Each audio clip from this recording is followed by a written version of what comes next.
In this video, we're going to talk about on-site optimization strategies.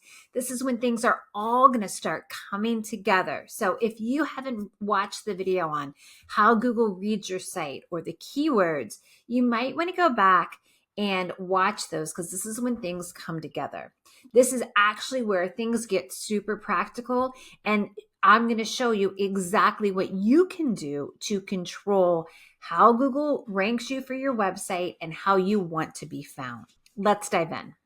Okay, just to quickly review. Google crawls the whole internet, or at least they tell us, every 2 days.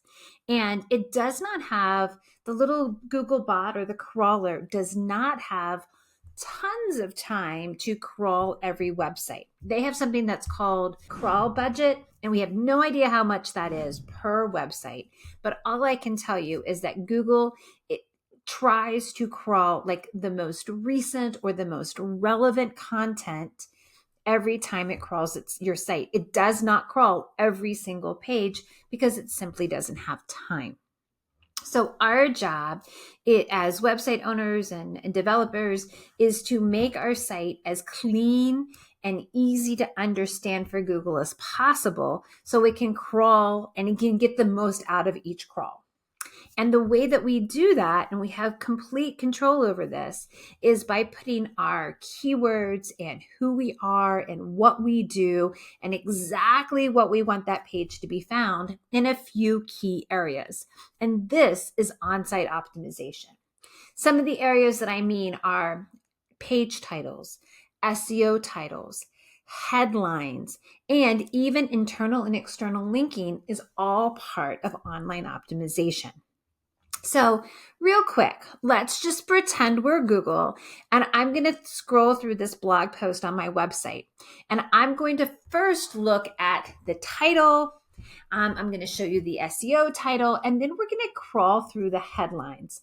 And we're not going to have time to read it. I'm just going to scroll quickly. And the whole idea is to see if you can kind of get a gist of what this web page is all about just by reading these key elements, because that's essentially what Google does. So let's start here real quick.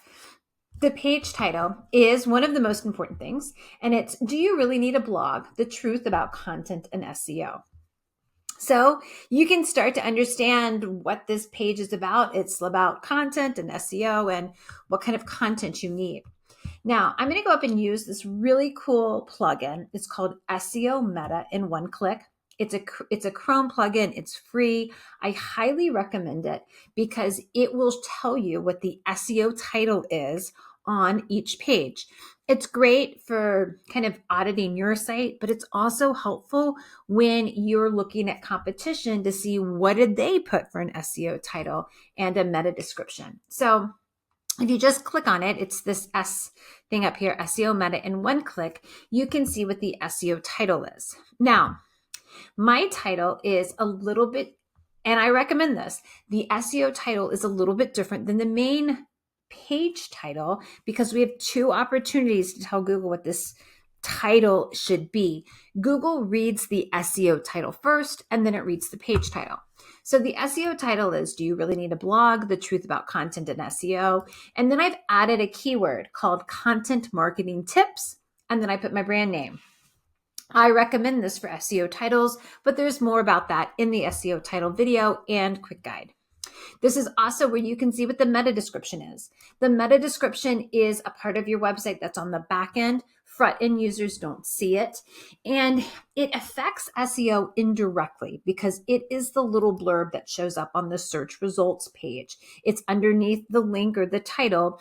And the job of a meta description is to encourage people to click on your site and go to your page. So it increases click-through rate, which is indirectly really helpful for SEO, but it does not really affect your organic traffic or your keyword rankings. But you can also see what the meta description is here within SEO Meta in one click. So we can read the title, the SEO title, the page title. And then if I just scroll down pretty quickly, I would love for you to like skim the big, bold headlines or the headings and see if you can get an understanding for what this page is all about. You see things about your business and content strategy and effective content. And so if you had a limited amount of time and you just read the headlines and the titles, you would get a really good understanding of what this page is all about. And that is exactly what I want. So in super clear language, it is highly recommended that you put your keywords, the keywords that you want to rank this page for, in your SEO title, your page title, and in your headings. I recommend that you use a lot of headings. It's great for breaking up content. I know that Google and people just skim the content. So if you have headings throughout the page, people will scroll and read it. And remember, back in the What is Search or the Metrics That Matter video, if we can get people to scroll, that sends positive engagement signals to Google. So break up your content, have 1 or 2 sentence paragraphs, have lots of headings, because that will encourage people to grow, to scroll rather. Now, for headlines, we'll quickly talk about this. Your headline should either be H2s, H3s, or H4s. These are within your content editor, whether it's Squarespace, Shopify, or WordPress, you'll be able to designate those headings. Now, they're important because Google doesn't read the front end of the site, they read the back end. So when they see that something is designated as an H2, they're going to be like, oh, okay, this is really important because they've made this big and bold. H2 is the top priority, then it goes to H3 and H4. You should never use an H1 because that is designated for the page title, and we really just want one page title on the page. So I hope that makes sense. So SEO title, page title, headings. This is how we tell Google what we want our site to rank for and what the page is all about. The next level of on-site optimization is within the content. We want the content to be good. We want the content to be high quality and engaging, because if the content is good, people will read it, they'll scroll, they'll engage with it, and that will send positive signals to Google that the content is good. Quality content is the most important part of your on-site optimization. You can't have bad content up there because nobody's going to read it. Now, within the content, I have in here several internal and external links. These are really important as well because it provides context for Google.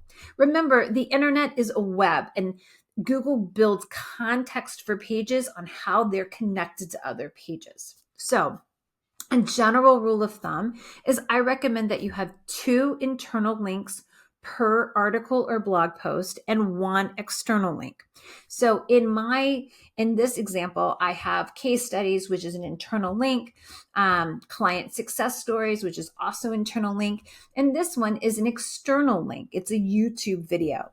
And so I want Google to understand that it's connected, that I've connected this page with these other pieces of content, and together it's going to build the context for how to understand and categorize this blog post. It's important because Google just builds links, and it's all relative. Internal links are important because the more we can keep people on our site and clicking from one page to the next, the more engaged they are, and the better answer Google will think the page is for the search query. So on-site optimization is a very effective way for us to tell Google what the page is, how we want it to rank, and how Google should categorize it within its content. I recommend that you go through your blog articles, look at your titles, make a different SEO title, make sure you have headlines breaking up the content that have keywords, and try to add some internal and external links to each one of your articles. This is something that you can do for your archive of blog articles right now, and then plan to do it in all of your new articles that you produce. The main pages of your site, like the home, services, about, these are all important as well, but not as important as your blogs, podcasts, and videos. Your services page, it may be hard to have internal and external links. So just make sure that the content is easy to read, broken up in short paragraphs, and it does have headlines. That's a deep dive into the on-site optimization strategy. Be sure to check out the next video all about SEO titles.